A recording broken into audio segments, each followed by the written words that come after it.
গানের তার কানে লাগাইয়া তুমি ঘুমাও, সারাটা রাত মোবাইলের দিকে তাকাইয়া তাকাইয়া তুমি নাচ গান দেখো, কবিরা গুনাহ করে করে রাতটা কাটায় দাও।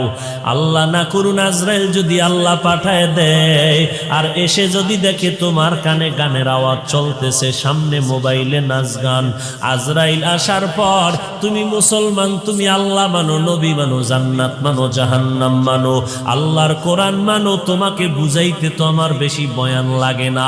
হিন্দুরে যদি বয়ান করতাম অনেক বুঝাইতে কষ্ট হতো, বেঈমানেরে বুঝাইতে অনেক কষ্ট লাগতো, কিন্তু তোমারে লাগবে কেন?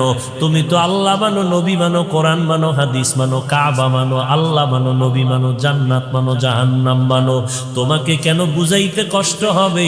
আজকে যদি আজরাইল আইসা দেখে তুমি গুনার কাজে লিপ্ত হয়ে আছো, আজরাইল এমন পাড়া দিবে, সামনে তোমার ছবিটা ধরে বলবে, দেখ তোর এখন জানটা কবজ হওয়ার পরে তুই কোন জাহান্নামে যাবি একটু নজর করিয়া দেখ। নবী বলেন আজরাইল যখন জাহান্নামের চিত্রটা দেখায়, ওই দেখা মাত্র ওর চোখ উল্টায় যায়, পা উল্টায় যায়। এই জন্য দেখবা মরণের সময় অনেক বেনামাজির অবস্থা বড় খারাপ, পায়খানা পর্যন্ত করে দেয়। ঢাকার শহরে টাকা পয়সা বাড়ি গাড়ি জমিনের অভাব নাই, টাকার বালিশ বানায়, কত শত হাজার কোটি টাকা করোনায় ধরে ফেললো। যমুনা গ্রুপের মালিক বলে, কত টাকা চাও ডাক্তার, স্পেশাল ফ্লাইটে সিঙ্গাপুরে নাও, আমারে বাঁচাইয়া দাও। টাকা রয়ে গেল, বাড়ি গাড়ি রইল, মালিকটারে কেউ বাঁচাইতে পারলো না। মরণ থেকে যতই পালাও, মরণ তোমায় নিবে ঘিরি, যদিও সুদূর আকাশ পানে লুকাও সেথায় লাগিয়ে সিঁড়ি। নদী পথে নৌকা চালাও ও মাঝি ভাই, বেলা ডোবার আগে আমি ওপার উঠতে চাই, ডুবে গেলে বেলারে আর উঠে না, ভেঙ্গে গেলে মেলার আর জমে না। এ দুনিয়া সারিয়া কোথায় যাবি ভাগিয়া, এ দুনিয়া সারিয়া কোথায় যাবি ভাগিয়া, মরণ তোমায় লইবে ঘিরি যতই করো বাহানা, মরণ তোমায় লইবে ঘিরি যতই করো বাহানা।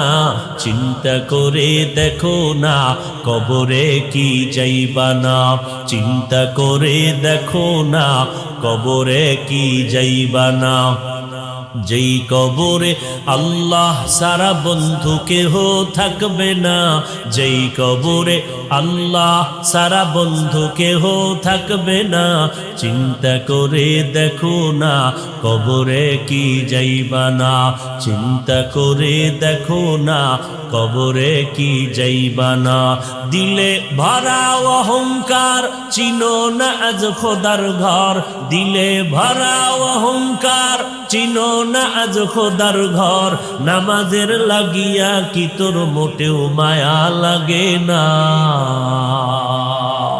নামাজের লাগিয়া কি তোর মোটেও মায়া লাগে না। চিন্তা করে দেখো না কবরে কি যাইবা না, যেই কবরে আল্লাহ সারা বন্ধু কেহ থাকবে না, চিন্তা করে দেখো না কবরে কি যাইবা না। অবশেষের ঠিকানা শুধুই মাটির বিছানা। মরণ লাগবে নি? কবে মরবেন? কোথায় মরবেন? কিভাবে মরবেন? কোন দিন মরবেন জানা নাই, কোথায় মরবেন জানা নাই।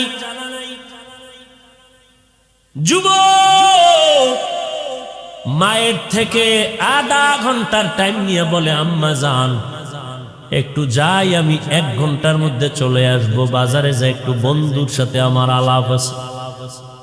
মা বলে তাড়াতাড়ি আসিস, 1 ঘন্টার একটু বেশি টাইম ওভার হয়ে গেল, মায়ের চিন্তা পেরেশানি বেড়ে গেল, এখনো কেন আসে না। আম্মা জান মোবাইলে কল দেয়, রিং হচ্ছে, কোনো রিসিভ হচ্ছে না। মা চিন্তায় পড়ে গেলেন।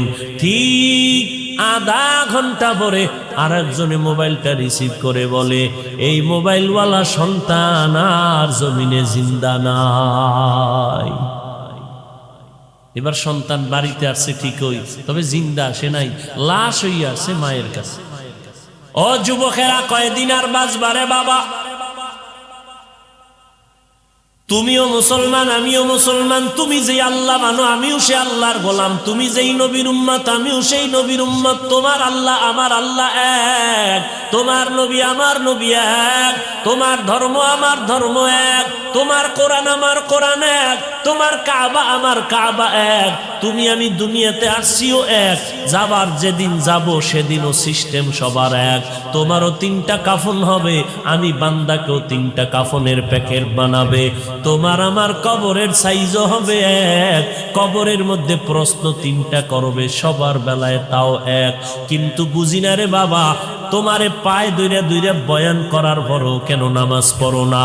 মনে মনে ভাবছো কি আলেমদের কথা বুঝি মিথ্যা? ঠিক আছে, তোমার কথা 1 মিনিটের জন্য মেনে নিলাম, আলেমের কথা মানিও না, তবে আমার মাওলার কোরআনটা একটু দেখো রে বাবা। আরবি পারো না, মোবাইলে তুমি বাংলা কোরআন লিখে ডাউনলোড করে নাও, মাঝে মাঝে কোরআনের তরজমা পড়ে দেখবা। 1500 বছরের উপরে হয়ে গেল, আমার আল্লাহর কোরআনের একটা ভুল আজও পর্যন্ত কেউ বের করতে পারলো না। অনেক বেঈমানেরা অপচেষ্টা করিয়া শেষ পর্যন্ত তারা কালেমাওয়ালা মুসলমান হয়ে গেল। আর তুমি মুসলমানের ঘরে জন্ম নেওয়ার পর বলো বাবা, এত পায়ে ধরার পরও কেন নামাজ পড়তে চাও না? ওরে আল্লাহর বান্দা, তোমার মতো যুবক আজকে নজর করে দেখো, জীবনে মাদ্রাসায় পড়ে নাই, আলিফ বা তাও শিখে নাই, স্কুলে পড়ে, কলেজে পড়ে, চাকরি করে, ব্যবসা করে। তোমরা জিহ্বাটা নাড়াই একটু সত্য কথার সাক্ষী দাও। তোমার মতো যুবক তোমার লাইনে চলিয়া স্কুল কলেজে পড়িয়া 5 বেলার নামাজ পড়নেওয়ালা যুবক আছে না নাই? তুমি কেন পারবা না রে বাবা? তুমি মনে করিও না তুমি কামেল, তুমি বাহাদুর। না না, তোমার কপালে অনেক খারাপই আছে। আমার আল্লাহ তোমার উপরে বেজার। কয়দিন আর বাহাদুরি করবারে বাবা? আমার আল্লাহর কোরআন তো হেদায়েতের জন্য পাঠাইলেন। এই কোরআন আল্লাহ অক্ষর দিয়া বললেন, আমি তোমার ইমানটারে তাজা করব। তুমি আমার কোরআন বুঝলে মানো নাকি না বুঝলেও মানো, আমি পরীক্ষা করব এই অক্ষরগুলো দিয়ে। 2 নাম্বার কথা, আল্লাহ তাআলা দুনিয়ার সব বাহাদুরকে আল্লাহ পাক চরম শিক্ষা দিলেন এই আলিফ লাম মিম দ্বারা। এ বাহাদুরেরা, মনে মনে ভাবো, হাফিজুর রহমান মনে মনে ভাবি, আমার মতো বড় বক্তা বাংলাদেশে কেউ নাই, আমার মতো বড় মুফাসসির কেউ নাই, আমার মতো বড় মুহাদ্দিস কেউ নাই, আমার মতো বড় মুফতি সাহেব কেউ নাই, আমার মতো বড় শাইখুল হাদিস কেউ নাই, আমার মতো বড় আলেম কেউ নাই। আল্লাহ কয়, তুই এত জানো, এত জানো, এত জানো, আলিফ লাম মিমের অর্থ কি বল? এই এলে বলা মাস্তান, তুই এত কিছু জানো, জানলে বলতো আলিফ লামের অর্থ কি? তুমি কি বলবা? তোমার বড়রা বলে গেছে কিছুই জানি না, আল্লাহ জানেন। যদি এমন হয় তো মাথা নত কর, কোরআন শরীফে ডুববি, হ্যাডাম নিয়ে ঢোকা যাবে না। মাথা ডুববি দরজায়, কিন্তু আলিফ লাম মিম দিয়া দিছি যে বাহাদুরি ভাব নিয়ে কোরআনের দরজায় ঢুকা যাবে না। আলিফ লাম মিম দিয়া তোরে বাড়ি মেরে মাথা নোয়ায় দিলাম, মাথা নত কর। তুই ভিতরে যায় কি শিখবি? তোর যদি অহংকার থাকে কিচ্ছু পাবি না।